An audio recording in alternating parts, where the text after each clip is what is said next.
찬양할게요. 우리 시선 하나님 앞에 찬양 드리겠습니다.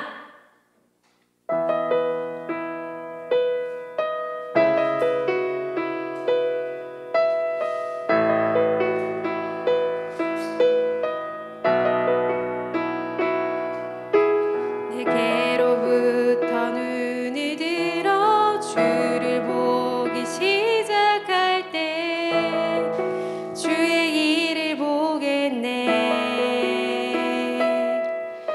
내 작은 마음 돌이키사 하늘에 꿈꾸게 하네. 주님을 볼 때 모든 시선을 주님께 드리고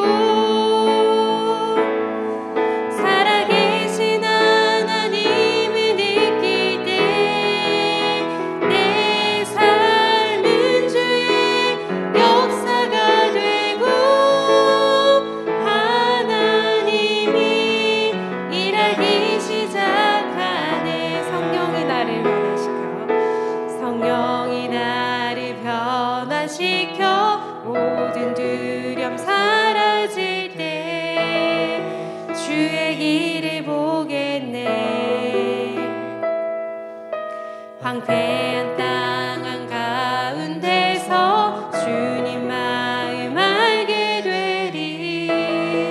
주님을 볼 때 모든 시선을 주님께 드리고 전능하신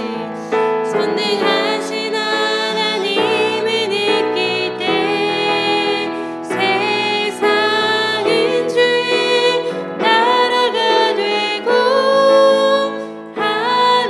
하나님이 일하기 모든 시선을 주님께 드리고 모든 시선을 주님께 드리고 전능하신 하나님을 느낄 때 세상은 주의 나라가 되고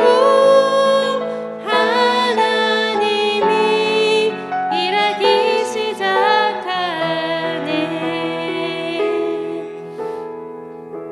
우리와 늘 동행하시는 하나님 찬양하기 원합니다. 날마다 숨쉬는 순간마다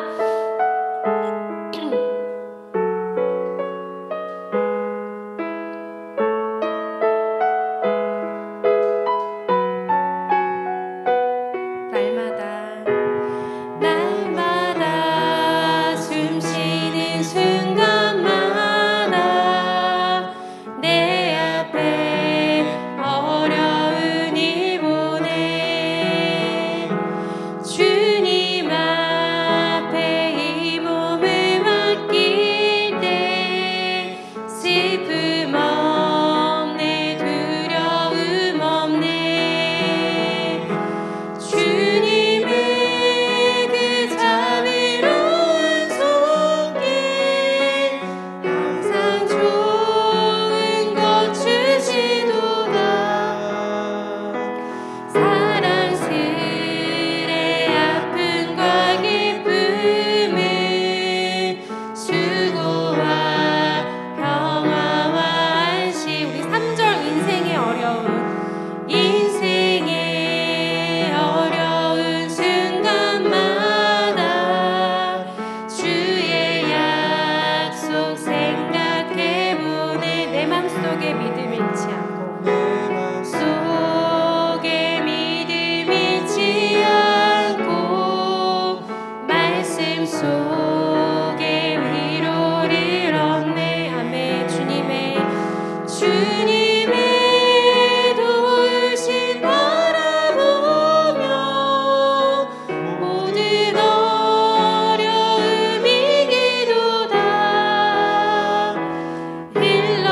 흘러가는 순간순간마다 주님 약속 새겨봅니다.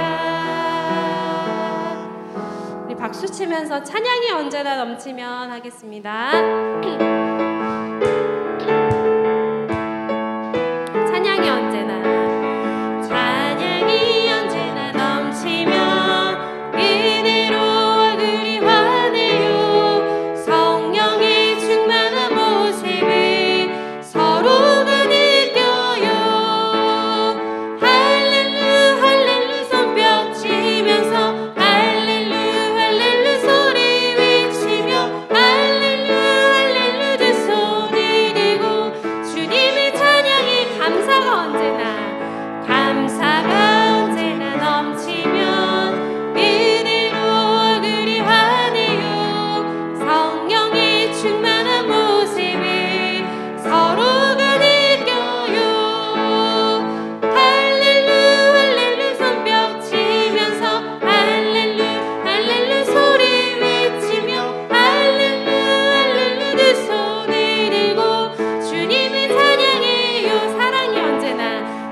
마지막 기도가 언제나 넘치면 은혜로 얼굴이 환해요. 성령의 충만한 모습을 서로가 느껴요. 할렐루 할렐루 손뼉 치면서 할렐루 할렐루 소리 외치며 할렐루 할렐루 두 손을 들고 주님을 찬양해요. 우리 모두 주님의 제자가 되기 원합니다. 오늘 이 자리에 모인 우리 찬양하겠습니다.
같이 기도하며 나아가겠습니다.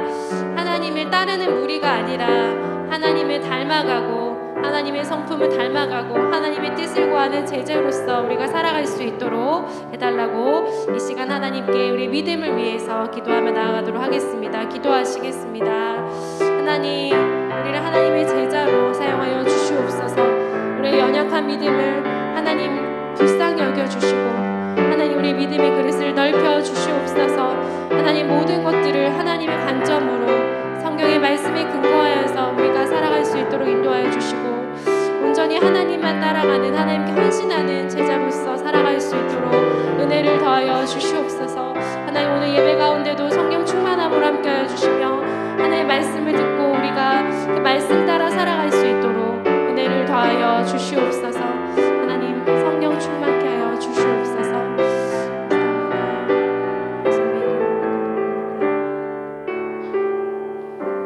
모두 자리에서 일어나셔서 임내 찬양하도록 하겠습니다.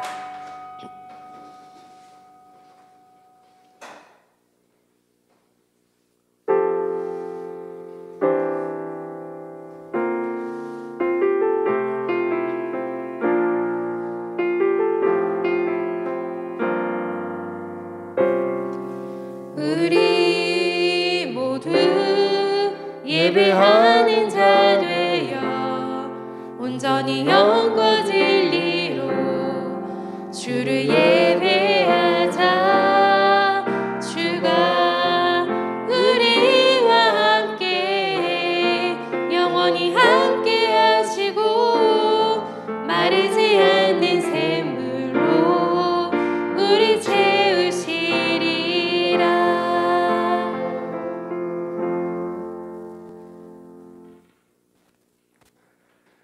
그러므로 형제들아, 내가 하나님의 모든 자비하심으로 너희를 권하노니 너희 몸을 하나님이 기뻐하시는 거룩한 산 제물로 드리라. 이는 너희가 드릴 영적 예배니라. 아멘. 사도신경으로 우리의 신앙을 고백하겠습니다. 나는 전능하신 아버지 하나님 천지의 창조주를 믿습니다. 나는 그의 유일하신 아들 우리 주 예수 그리스도를 믿습니다. 그는 성령으로 잉태되어 동정녀 마리아에게서 나시고 본디오 빌라도에게 고난을 받아 십자가에 못 박혀 죽으시고 장사된 지 사흘 만에 죽은 자 가운데서 다시 살아나셨으며 하늘에 오르시어 전능하신 아버지 하나님 우편에 앉아 계시다가 거기로부터 살아있는 자와 죽은 자를 심판하러 오십니다. 나는 성령을 믿으며 거룩한 공교회와 성도의 교제와 죄를 용서받는 것과 몸의 부활과 영생을 믿습니다. 아멘. 찬송가 44장 찬송하시겠습니다.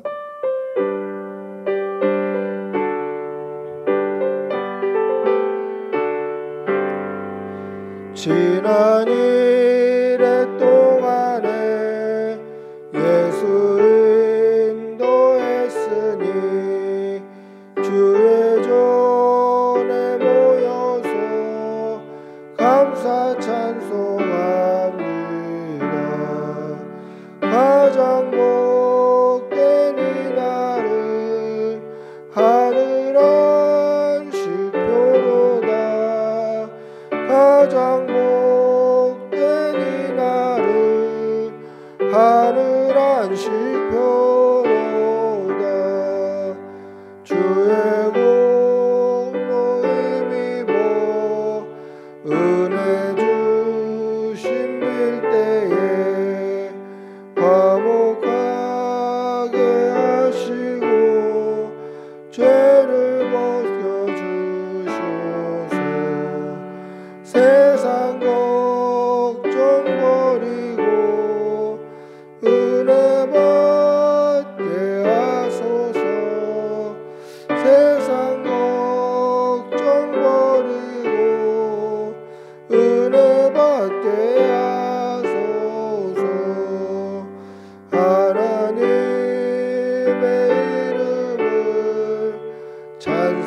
찬송하러 왔으니 모임 중에 계시고 영광 나타내소서. 기쁜 하늘 잔치에 참여하게 하소서. 기쁜 하늘 잔치에 참여하게 하소서. 주의 기쁜 복음을 모두 듣게 하시고 주의 은혜 베풀어 위로하여 주소서. 주님 오실 때까지 이 날 지키리로다. 주님 오실 때까지 이 날 지키리로다.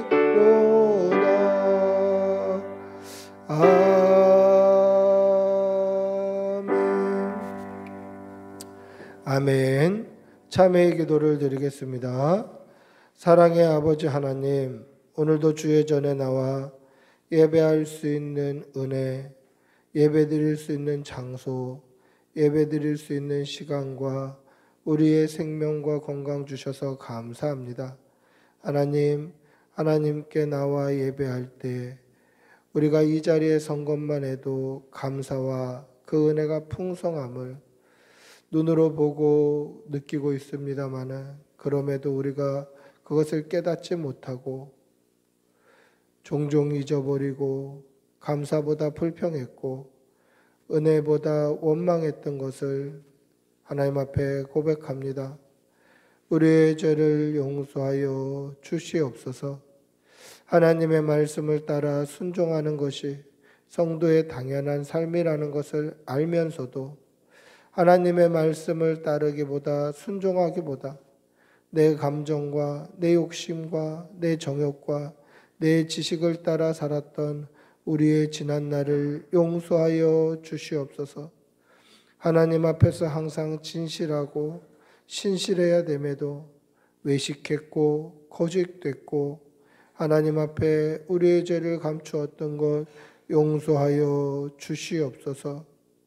이 악하고 음란한 세상 가운데 세상과 구별되이 살지 못하고 세상과 벗하며 세상에 속한 것들과 함께 누우며 함께 마시며 함께 살았던 우리의 지난 날을 용서하여 주시옵소서.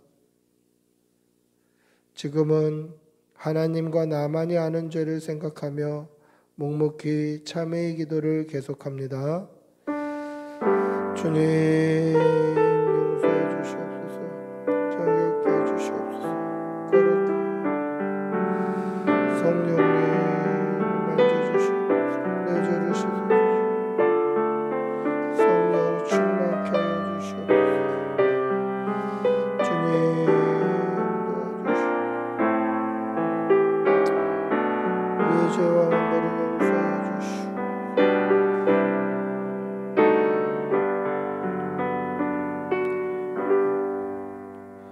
하나님의 사죄의 음성을 듣겠습니다. 만일 우리가 우리의 죄를 자백하면 그는 미쁘시고 의로우사 우리의 죄를 사하시며 우리를 모든 불의에서 깨끗하게 하실 것이니라. 아멘. 자리에 앉으시겠습니다. 찬송가 304장 찬송하시겠습니다.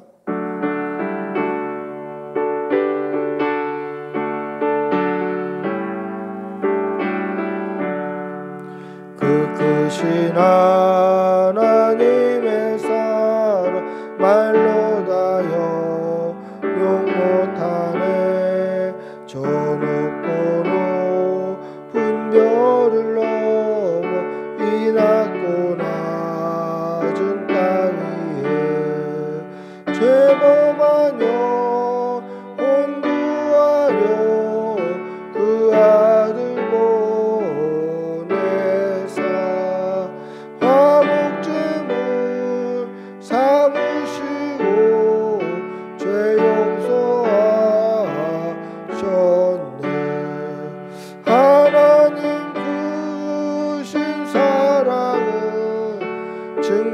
증량나무 하네.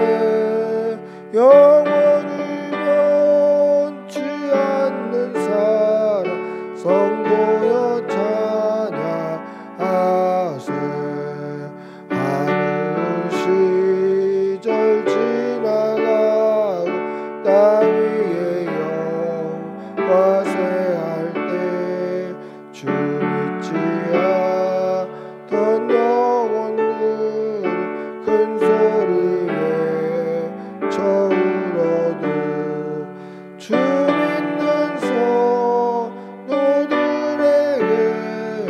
큰 사랑 베푸사 우리의 죄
성도여 찬양하세.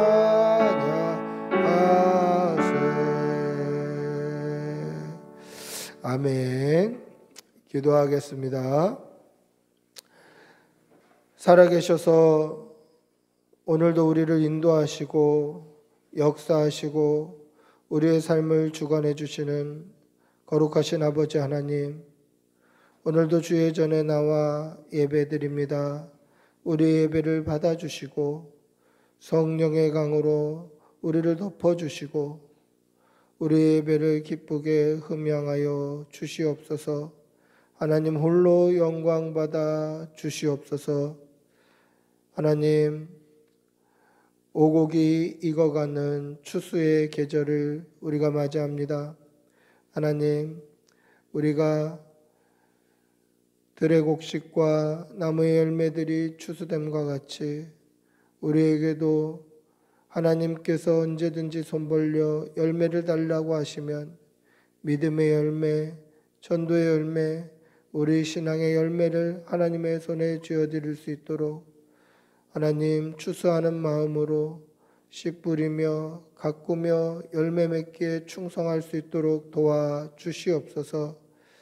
사랑의 아버지 하나님, 하나님께서 값주고 사신 주님의 몸된 우리 꿈꾸는 교회가 믿음으로 날로 성장하게 하여 주시고 날마다 믿는 사람들의 숫자가 더해지게 하여 주시고 주변에 좋은 소문 나게 하여 주시고 하나님의 온전한 말씀을 선포하는 귀한 교회 되게 하여 주시옵소서. 지금은 작지만 하나님, 믿는 사람의 숫자들이 많아지며 특별히 이 주의 전을 통하여서 구원받고 천국 가는 성도들이 많아질 수 있도록 은혜를 덧입혀 주시옵소서.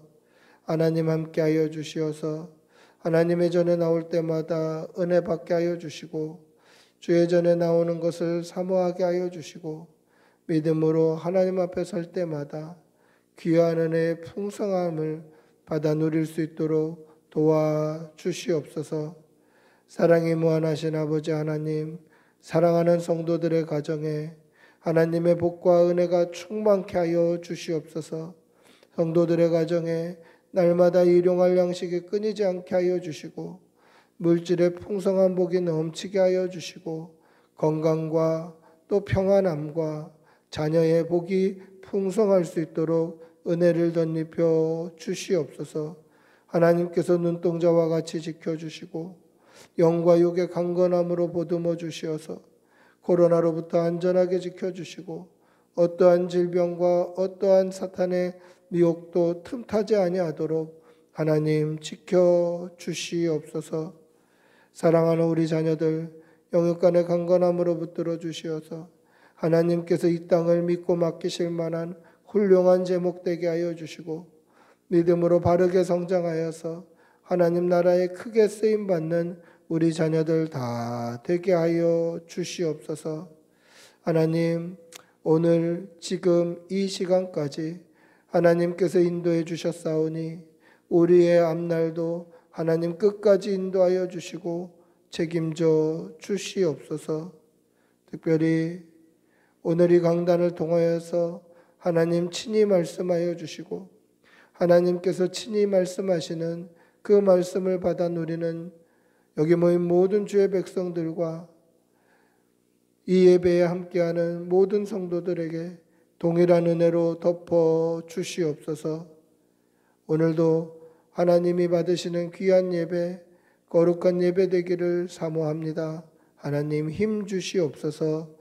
감사를 드리오며 우리 주 예수님의 이름으로 기도드리옵나이다. 아멘.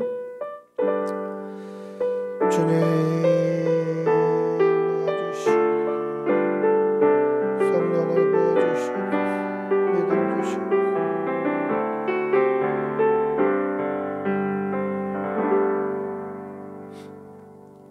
하나님의 말씀 함께 보시겠습니다. 시편 92편 12절부터 15절입니다.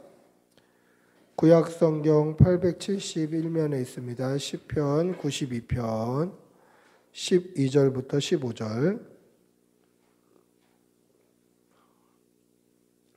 시편 92편 12절부터 15절입니다. 우리 천천히 함께 읽겠습니다. 시편 92편 12절에서 15절 같이 읽습니다. 의인은 종려나무같이 번성하며 레바논의 백향목같이 성장하리로다. 이는 여호와의 집에 심겼으며 우리 하나님의 뜰 안에서 번성하리로다. 그는 늙어도 여전히 결실하며 진액이 풍족하고 빛이 청청하니 여호와의 정직하심과 나의 바위 되심과 그에게는 불의가 없음이 선포되리로다. 아멘. 할렐루야. 반갑습니다. 우리 옆에 계신 분들하고 한번 인사하시겠습니다. 반갑습니다. 사랑합니다. 오늘 우리가 시편 92편 12절부터 15절을 묵상합니다만은 특별히 12, 13절에 좀 집중해서 보고 또 이 본문을 가지고 이 뒷부분을 가지고 한 번 더 또 말씀을 나누는 그러한 시간을 좀 준비해서 갖도록 그렇게 했으면 좋겠습니다. 어떤 책에 이러한 내용이 있는 것을 본 적이 있습니다. 알렉산더 대왕이 정복 전쟁을 할 때에 이스라엘을 방문했던 적이 있다는 겁니다. 유대인들의 땅 이스라엘에 방문했을 때 유대인의 장로들이 나와서 알렉산더 대왕에게 그렇게 질문했습니다. 대왕, 우리가 가지고 있는 금은 보화가 탐이 나서 우리 지역을 방문한 것입니까? 그렇게 질문하자 알렉산더 대왕이 나는 이미 많은 금은 보화가 있다. 그래서 너희들의 금은 보화는 나는 탐내지 않는다. 다만 너희들이 가지고 있는 정의, 의가 뭔지 그것이 궁금해서 나는 방문했다. 그렇게 이야기를 한 것입니다. 그런 이야기를 하고 있을 때에 어떤 사람이 넉마라고 하면 뭡니까? 이렇게 좀 지저분한 천들, 그러나 그것을 또 헌옷에 기기도 하고, 그래서 또 무언가를 덮기도 하고, 그래서 그런 넉마도 사고 팔았던 그런 시대입니다. 그래서 어떤 사람이 넉마 더미를 헐값에 어떤 사람에게 판 것입니다. 근데 그 넉마 더미 안에 금화가 발견이 된 거예요. 그래서 금화를 발견한 사람은 나는 넉마 더미만 샀지 그 안에 있는 금화까지 산 것은 아니다. 그래서 이 금화는 원래 주인에게 돌려줘야 된다. 그래서 판 사람에게 가서 돌려줬습니다. 나는 넉마 더미만 샀지 이 금화를 산 것은 아닙니다. 이 금화는 당신 것입니다. 돌려주었습니다. 근데 넉마를 판 사람은 뭐라고 얘기하냐면 나는 넉마를 팔 때에 그 넉마 더미를 다 팔았기 때문에 그 안에 금화가 나왔든 뭐가 나왔든 그거는 다 당신 것입니다. 이건 다 당신 것입니다. 이렇게 서로 티격태격하는 거예요. 나는 넉마만 샀다. 아니다. 나는 다 팔았다. 네 거다 싸우다가 결국 지혜로운 랍비 선생님에게 찾아간 겁니다. 그래서 자기들의 지금까지 이야기를 하면서 가정 환경과 가정 형편과 이런 것들을 다 얘기를 하면서 이것을 돌려줘야 되냐 말아야 되냐 그 판단을 맡긴 거죠. 오래 이야기를 듣고 고심하던 이 랍비 선생님이 뭐라고 판단을 했냐면 내가 이야기 들어보니까 당신 집에는 아들이 있고 당신 집에는 딸이 있지 않냐. 다 홍기가 찼으니 각각 아들과 딸을 결혼시켜서 그 아들과 딸에게 이 금화를 물려주면 어떻겠느냐. 그러면 당신도 갖는 거고 당신도 갖는 것과 진배 없으니 그렇게 하는 게 좋겠다. 이 이야기를 듣고 이 두 사람이 기쁘게 웃으며 즐겁게 돌아갔다라는 것을 보았습니다. 그 이야기를 듣고 알렉산더 대왕이 이러한 질문을 받았습니다. 대왕님, 당신의 나라에서 만약에 이런 일이 있다면 당신은 어떻게 정의, 어떻게 의를 세우겠습니까? 이렇게 물어본 겁니다.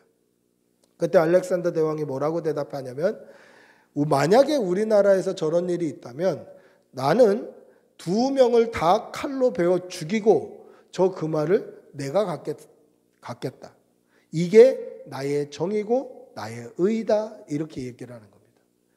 여러분, 내가 힘이 있고 권력이 있고 내가 재력이 있고 뭔가 강한 이런 힘이 있다고 해서 내가 정이다, 내가 의인이다, 내가 의이다 이렇게 얘기할 수 있습니까?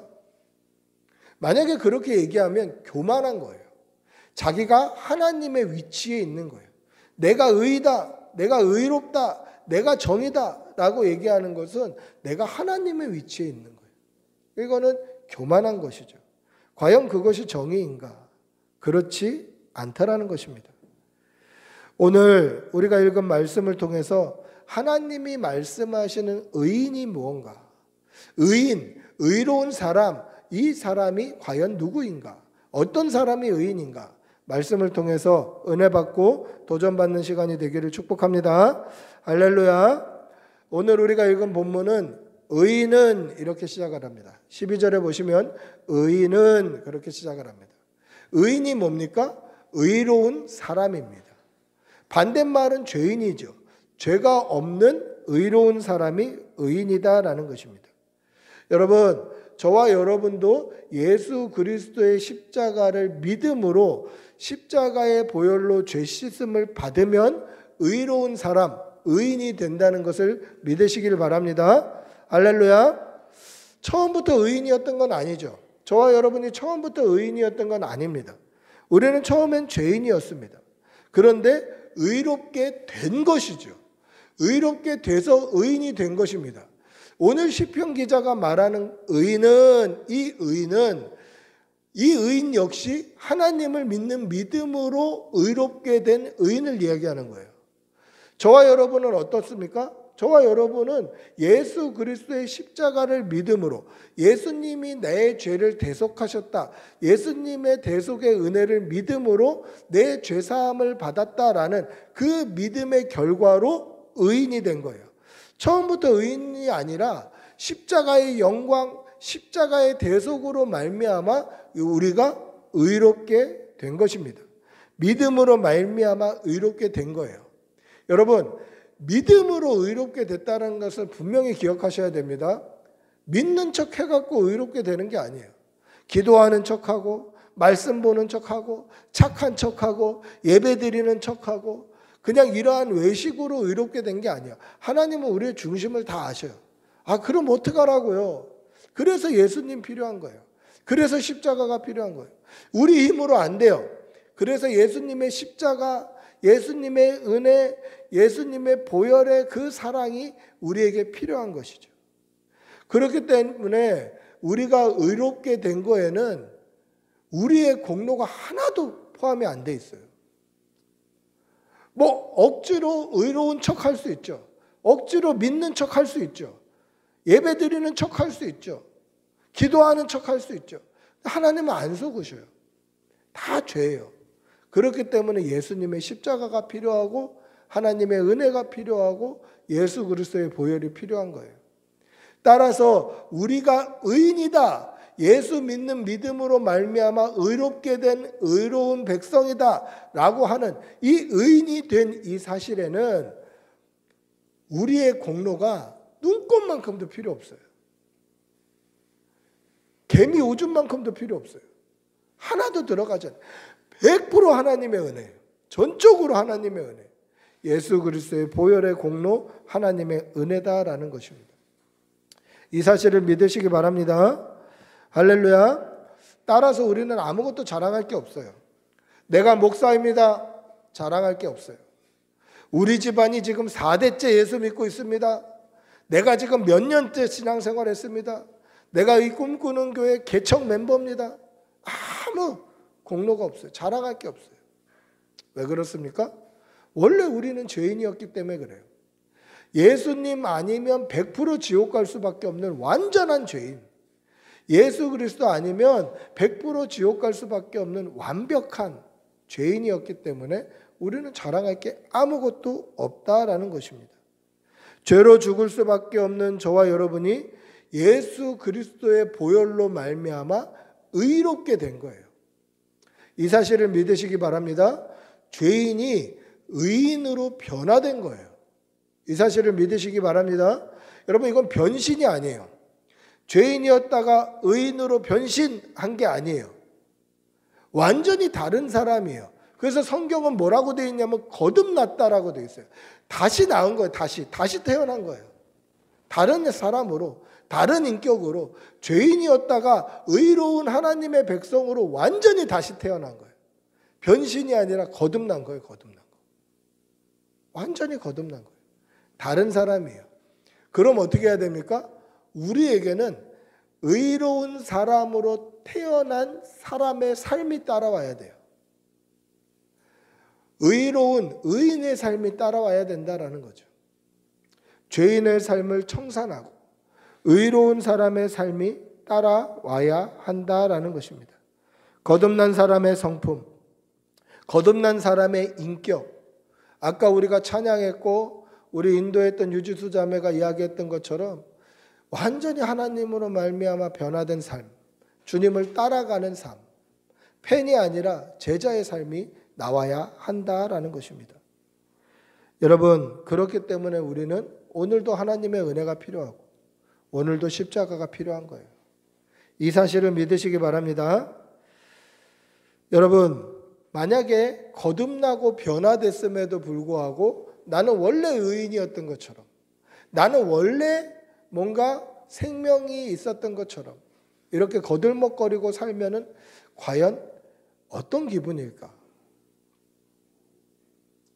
여러분, 부산에 가시면 내성고등학교라고 있습니다. 제가 사역했던 부곡중앙교회 근처에 내성고등학교가 있어서 제가 맡고 있었던 고등부에 이 내성고 학생들이 굉장히 많았어요. 남자 고등학교입니다만은 이 내성고는 특별히 뭔가 내세울 만한 게 없어요. 무슨 운동부나 뭔가 뭐 특별한 유명한 것이 없는 고등학교였습니다. 근데 이 고등학교에 이수현이라는 선배, 졸업생 때문에 이 고등학교가 굉장히 유명해졌어요. 이 이수현이라는 청년은 어떤 사람이냐면 고등학교 졸업하고 바로 일본으로 유학을 갔던 청년이에요. 근데 일본으로 유학을 갔던 이 친구가 일본에서 지하철 선로에 50대 취객이 떨어지는 것을 보고 아무도 주변의 사람들이 달려들어가지 않을 때 혼자 뛰어들어가서 그 50대 취객을 선로 위로 올려놓고 자기는 열차에 치여서 죽었어요. 어마어마한 일이 발생한 거예요. 일본, 그 이기적이고 자기중심적인 그 나라, 그 국민성, 그 사람들에게는 굉장한 충격과 감동이었어요. 아무도 주변의 사람들이 안 달려갔는데 어떻게, 그것도 우리나라 사람도 아니라 이 대한민국 사람, 유학온, 앞길이 창창한 20대 저 청년이 50대 아저씨를 살리고 죽을 수 있었을까? 그래서 그 지하철역에 지금도 이수연 학생을 기리는 비가 있어요. 일본어로, 한국어로 그 사람을 기리는 비가 있고, 이 내성고등학교도 이 선배 이수연 학생을 기리는 그러한 행사를 지금도 하고 있어요. 그런데 한번 생각해 보세요. 만약에 여러분들이 이 이수연 학생의 생명과 맞바꿔서 살아난 사람이라고 한번 생각해 보십시오. 만약에 나 때문에 앞길이 창창한 20대 청년이 죽으면서 나를 살렸다. 그러면 어떤 기분으로, 어떤 마음으로 그 집에 갈 수 있을까? 지금 살아있는 그 가족들을 어떻게 볼 수 있을까?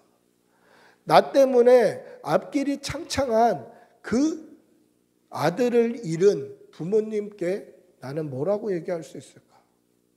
내가 그 앞에 가서 뭐라고 얘기할 수 있을까? 그 집에 가면 뭐라고 얘기할 수 있을까? 아마 아무 얘기도 못하겠죠. 집에 들어갈 수나 있겠습니까? 집 앞에 무릎을 꿇고 죄송합니다. 죄송합니다. 막 이렇게 하지 않겠습니까? 들어갈 수가 없는 거죠. 그런데 이와 비슷한 모습이 누가복음 18장에 등장해요. 바로 세리입니다. 이 세리가 성전에 들어가지도 못하고 성전 밖에서 무릎을 꿇고 기도하는 장면이 기록되어 있어요. 그 기도의 내용이 뭡니까? 나는 죄인이로소이다. 나는 죄인이로소이다. 즉 예수님의 십자가의 죽으심으로 내가 살아났다라는 믿음이 있다면 바로 주님 앞에 우리는 이런 자세밖에 취하지 못할 것이에요. 근데 반대로 한번 생각해 보십시오. 여러분들이 이수연 학생의 가족이라고 생각해 보십시오. 만약에 우리 가족 중에 누군가가 누군가를 살리고 죽었다. 그래서 우리 가족은 지금 너무너무 슬픔에 차 있어요. 그런데 살아난 그 사람이 우리 집에 떠벅떠벅 들어오면서 내가 살아난 건 당연한 거다. 당연히 내가 산 거지. 내가 훨씬 더 돈도 많고 훨씬 더 사회적으로 잘 나가고 훨씬 더 내가 가진 것이 많고 많은 것을 이루어 놨으니 당연히 내가 사는 거지. 만약에 이렇게 한다면 그것을 보는 가족들은 어떤 기분일까? 저런 거 살리려고 우리 아들이 죽었구나. 이런 생각 안 들겠습니까? 근데 그런 비슷한 모습도 누가복음 18장에 등장해요. 누구입니까? 바리새인이에요. 바리새인이 성전에 올라가서 뭐라고 기도합니까? 바리새인은 성전에 올라가서 하나님이여, 나는 다른 사람들 곧 토색, 불의, 간음하는 자들과 같지 아니하고 이 세리와도 같지 아니함을 감사하나이다. 나는 일해에 2번씩 금식하고 소득의 11조를 드리나이다 라고 당당하게 이야기해요. 여러분, 이것을 보는 하나님의 마음이 어떨까? 저런 것 때문에 내 독생자가 죽어야 되다니, 이런 생각하지 않겠습니까? 예수 그리스도 앞에 우리가 취할 자세는 어떤 자세일까요? 주님, 제가 죄인입니다. 죄송합니다. 죄인입니다. 이 자세일까? 아니면 주님, 당연히 주님이 죽으시고 제가 살아야죠. 당연히 주님이 죽으시고 제가 영생을 받아야죠. 저는 이렇게 깨끗합니다. 이렇게 경건합니다. 이렇게 거룩합니다. 이러한 모습일까? 여러분, 저와 여러분은 죄인입니다. 이 사실을 믿으시기 바랍니다. 우리는 죄인입니다. 원래 의인이 아니라 원래는 죄인이었어요. 원래 하나님의 자녀가 아니라 원래는 100% 지옥 갈 수밖에 없었던 하나님의 백성이 아닌 그러한 사람들이었다라는 거죠. 그러나 예수 그리스도의 죽으심, 그 대속의 은혜, 예수님께서 십자가에 달려 죽으심으로 말미암아 흘리셨던 그 피, 그 보혈에 우리의 죄가 씻은 바 되어서 우리는 의인이 된 거예요. 거듭난 거예요. 그래서 하나님의 자녀가 된 거예요. 그러면 우리의 자세는 어때야 될까요? 주님, 저는 죄인입니다. 죄송합니다. 주님, 죄송합니다. 이러한 죄송한 마음과 감사한 마음과 송구한 마음과 은혜의 기쁜 마음이 같이 교차돼야 되는 거예요. 항상 하나님 앞에 우리는 송구하고 감사하고 그 은혜를 깨닫고 정말 기쁘고 이러한 마음이 항상 같이 있어야 돼요. 근데 시간이 지나다 보면 어떻게 됩니까? 이 감사의 마음이 희석이 돼요. 예를 들면 그런 거죠. 처음에는 감사했는데, 처음에는 기쁘고 고마웠는데, 기쁘고 고마운 것들이 타성해졌다 보면 당연히 내 거라고 생각해요. 나는 당연히 의인이라고 생각해요. 나는 당연히 구원받아야 될 사람이라고 생각해요. 그러다 보면 감사가 사라지는 것입니다. 여러분, 혹시 우리의 모습이 그렇지 않은지 돌아보시기를 바랍니다. 나는 여전히 십자가에 감사하고 있는지, 여전히 예수 그리스도의 보혈에 감사하고 있는지, 여전히 그 은혜에 감사하고 있는지 우리의 믿음을 돌아보시는 그러한 성도들이 되시기를 축복하고 기도합니다. 할렐루야. 그러면 어떻게 해야 될까? 어떻게 해야 우리는 항상 십자가에 감사할 수 있을까? 어떻게 해야 우리는 항상 예수 그리스도의 보혈에 감사할 수 있을까? 그것은 우리를 항상 말씀의 거울 앞에 세워봐야 돼요. 우리도 교회에 거울이 2개 있지만 제가 들어온 지 어떤지 아니면 옷이 매무새가 흐트러졌는지 어쩐지 어떻게 알 수 있습니까? 거울에 비춰보면 알 수 있어요. 거울에 비춰보면 내가 어떤지 알 수 있어요. 그래서 우리는 말씀이라는 거울 앞에 우리를 비춰봐야 돼요. 탈무드에 보면 굉장히 유명한 이야기가 나오죠. 굴뚝 청소를 하는 2 아이의 이야기가 나옵니다. 2 아이가 굴뚝 청소를 했습니다. 한 아이는 얼굴이 새까맣니다. 근데 한 아이는 얼굴이 깨끗해요. 그럼 누가 얼굴을 씻을까? 우리 생각에는 얼굴이 까만 아이가 얼굴을 씻고 얼굴이 깨끗한 아이는 얼굴을 안 씻어야 맞는데 실제로는 얼굴이 깨끗한 아이가 씻는다는 거예요. 왜냐하면 서로 보니까 얼굴이 까만 아이를 보고 아, 내 얼굴도 까맣겠구나 라고 생각하고 이 아이는 얼굴을 씻고 얼굴이 까만 아이는 얼굴이 깨끗한 아이를 보고 아, 나의 얼굴도 그렇게 깨끗하겠구나, 안 씻어도 되겠네, 그러고 안 씻는다는 거예요.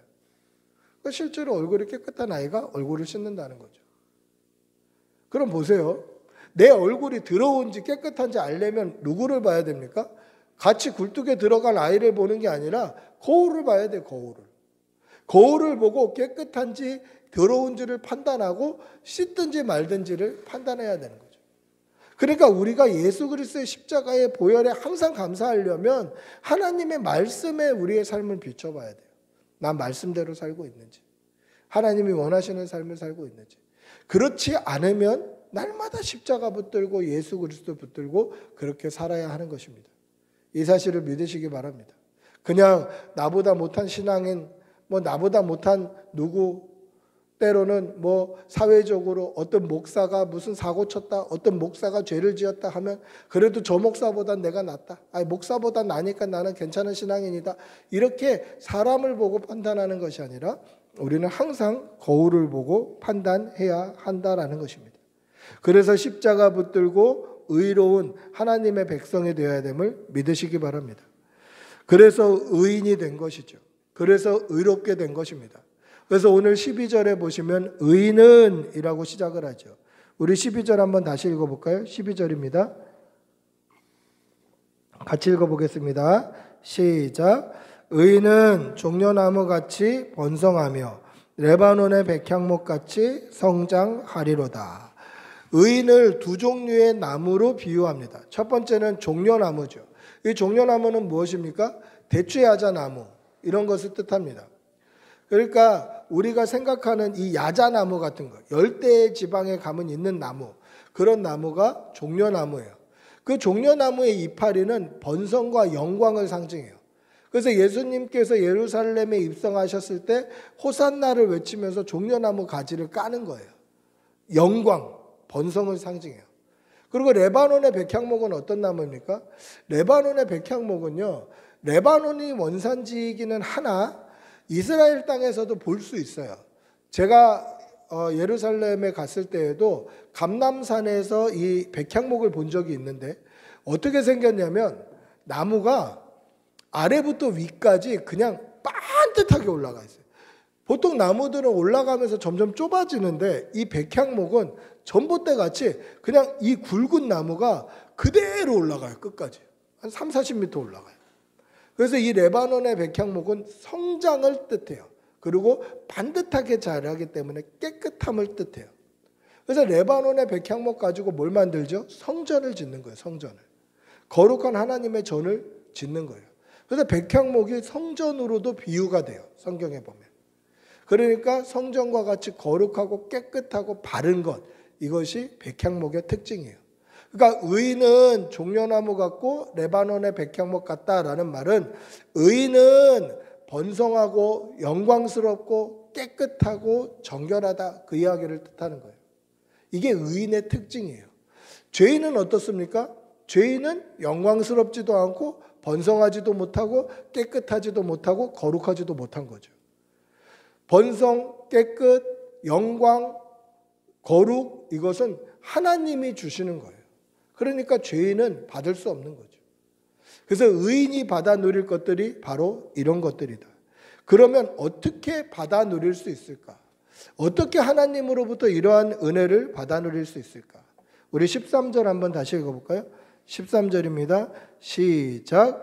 이는 여호와의 집에 심겼으며 우리 하나님의 뜰 안에서 번성하리로다. 할렐루야. 뭐라고 되어 있습니까? 의인은 여호와의 집에 심겼으며, 이렇게 되어 있습니다. 심겼다라는 거죠. 심다라는 단어에 ed가 붙어 있어요. 즉 심은 거예요, 누가. 그러니까 내가 가서 이 나무가 가서 이렇게 심어지는 게 아니잖아요. 어떤 나무도 지발로 걸어가서 어딘가에 턱 심기는 나무는 없어요. 내가 심는 게 아니에요. 누군가 심어줘야 되는 거예요. 이게 성경은 심겼다라고 표현하는 거죠. 그러니까 하나님의 집에 심겼다라는 말은 누가 심으셨다는 말이죠? 하나님이 심으셨다는 거예요. 당시 이스라엘 백성들, 지금 시편 이 기자가 이 글을 쓰고 있는 이 당시에는 구별된 하나님의 백성, 언약의 백성들을 뜻하는 것이고, 오늘 읽는 저와 여러분에게는 누구를 뜻하는 것입니까? 예수 그리스도를 믿는 믿음의 백성, 성도를 뜻하는 거예요. 저와 여러분이 예수 그리스도를 믿음으로 말미암아 하나님께서 세상에서 우리를 건져셔서 하나님의 집에 심어주신 거예요. 하나님이 강권적으로 심으신 거예요. 그렇다면 하나님의 집에 심겼다라는 말은 뭡니까? 하나님이 입히시고 먹이시고 채워주신다라는 의미예요. 저도 이렇게 나무를 기르거나 꽃을 기르는 그런 재주가 없습니다. 지금 저희 교회에도 이렇게 화분이 많지 않습니까? 그럼 이거를 그냥 저는 물 주는 것 말고는 할 수 있는 게 없어요. 근데 물만 줘도 잘 자라요. 근데 물을 안 줄 수는 없어요. 왜냐하면 저희 교회에 있기 때문에 물을 안 줄 수는 없어요. 물을 다 줘야 돼요. 왜 그렇습니까? 저희 교회 안에 있기 때문에 그래요. 그러면 하나님의 뜻 안에 있다라는 건 뭡니까? 하나님이 입히시고 먹이시고 물 주시고 벌레 잡아주시고 하나님께서 가지치기 해주신다라는 거죠. 하나님이 지켜주신다.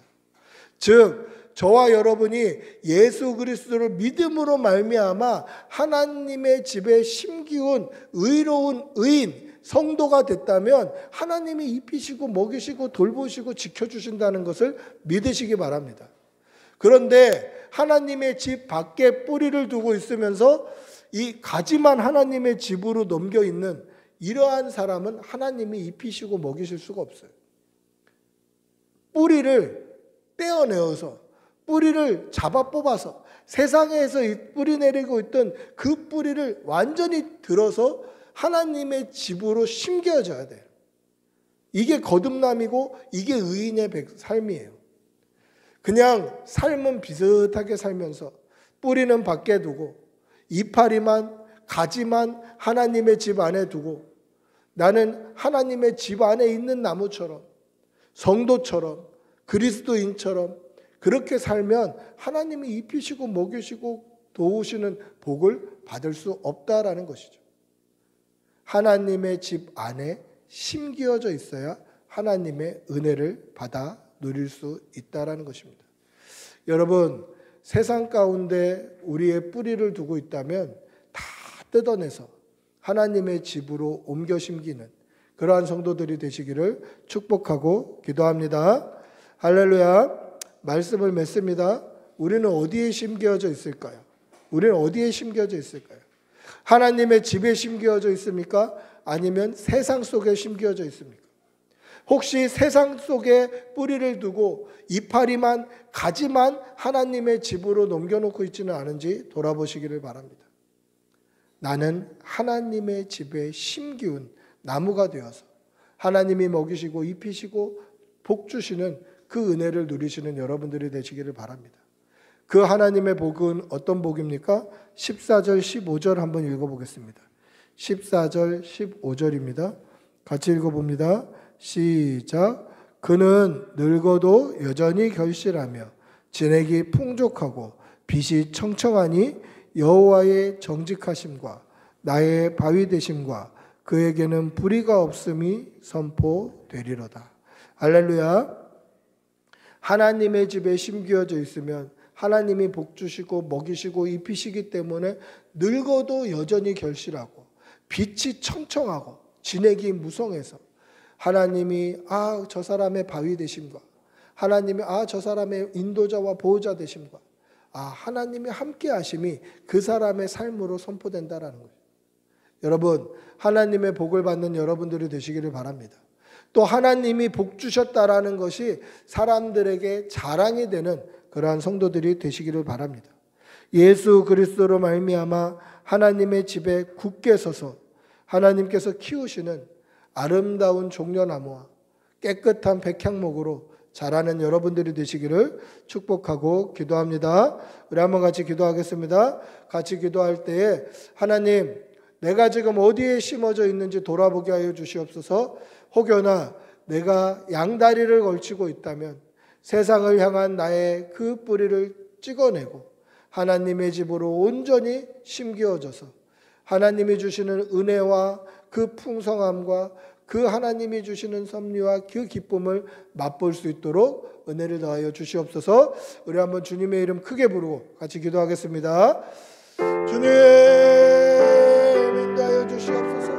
하나님, 내가 지금 어디에 심겨져 있는지 돌아보게 하여 주시옵소서. 하나님의 집과 세상에 하나님 만방 발거치고 살고 있지는 않은지 돌아보게 하여 주시옵소서. 세상으로 향한 나의 뿌리를 완전히 끊어내고 하나님의 집으로 온전히 심겨지는 그러한 성도들이 다 되게 하여 주시옵소서.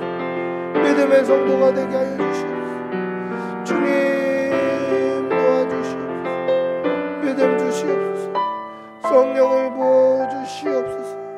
주님, 내가 넘쳐나시다. 주님 역사하여 주시옵소서. 주님 해주시옵소서.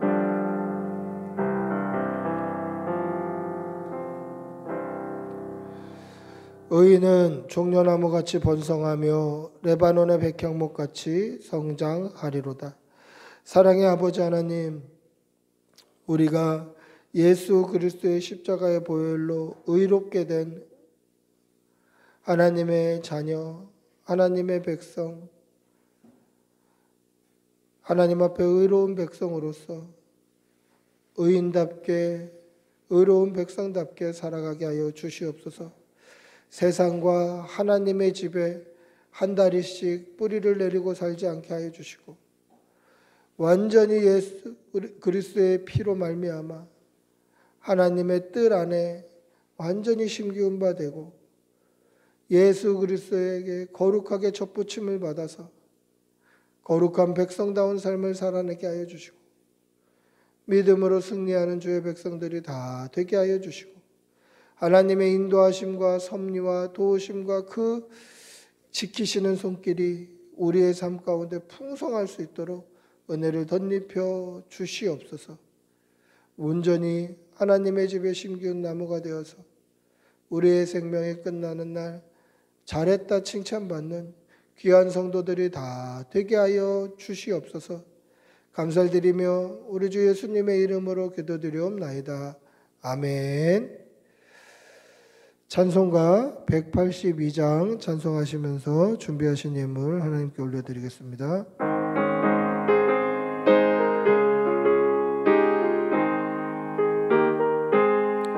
강물같이 흐르는 기쁨 성령 강림함이라 정결한 맘 영원하도록 주의 거처 되겠네. 참된 평화가 내 맘속에 넘치네. 주의 말씀에 거센 풍랑도 잔잔하게 되도다. 나의 생명 소생케 되는 성령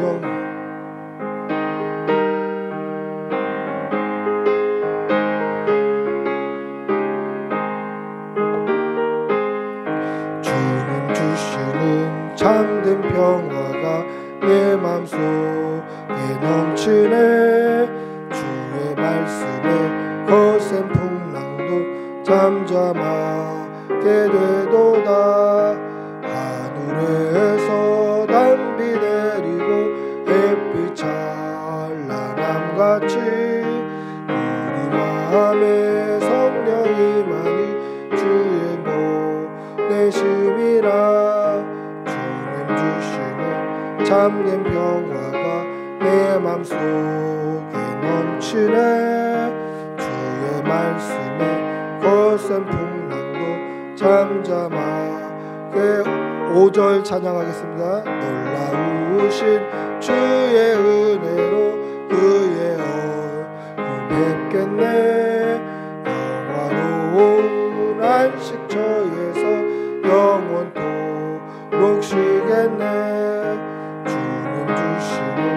참된 평화가 내 맘속에 넘치네.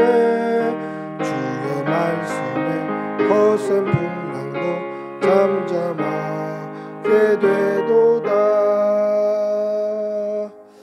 아멘. 기도하겠습니다.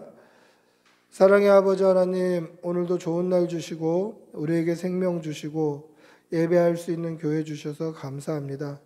하나님 앞에 받은 은혜가 너무도 풍족하고 감사하여서 주님 전에 나올 때 빈손으로 나오지 아니하고 예물 올려 드립니다. 하나님, 이 예물이 쓰이는 곳에 하나님의 나라가 서게 하여 주시고 준비된 손길에 또 드리는 손길에 하나님께서 천배의 복으로 갚아 주시옵소서.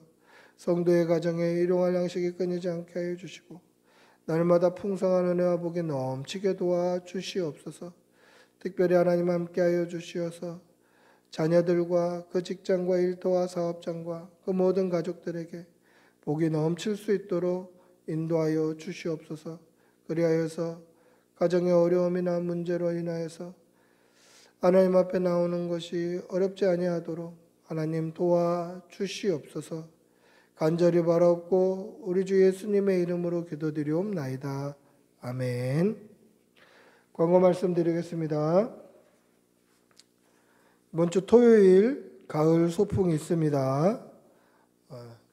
준비해 주시고 컨디션 조절도 잘 해주시기를 바랍니다. 또 30일 온 가족 전도 있습니다. 매월 마지막 주일에 온 가족 전도 있습니다.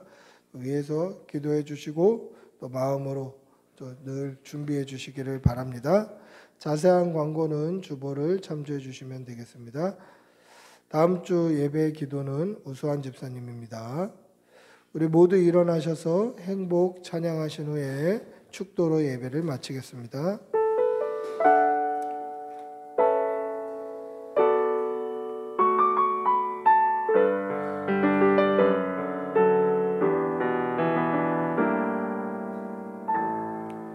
화려하지 않아도 정결하게 사는 삶, 가진 것이 적어도 감사하며 사는 삶, 내게 주신 작은 힘 나눠주며 사는 삶, 이것이 나의 삶의 행복이라. 눈물 날 일 많지만 기도할 수 있는 것, 억울한 일 많으나 주를 위해 참는 것, 비록 짧은 작은 삶 주 뜻대로 사는 것, 이것이 나의 삶의 행복이라오.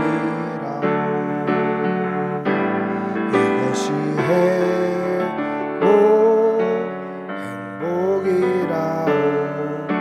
세상은 알 수 없는 하나님 선물, 이것이 행복이라오. 하나님의 자녀로 살아가는 것, 이것이 행복이라오.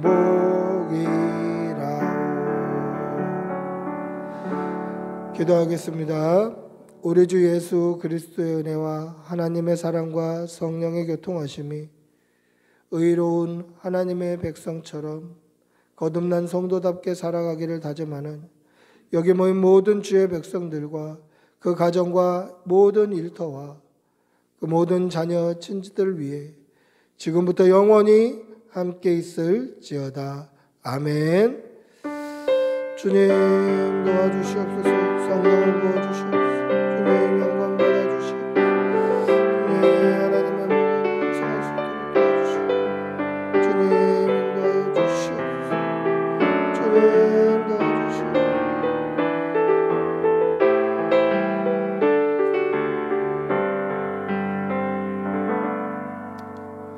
예배를 마쳤습니다.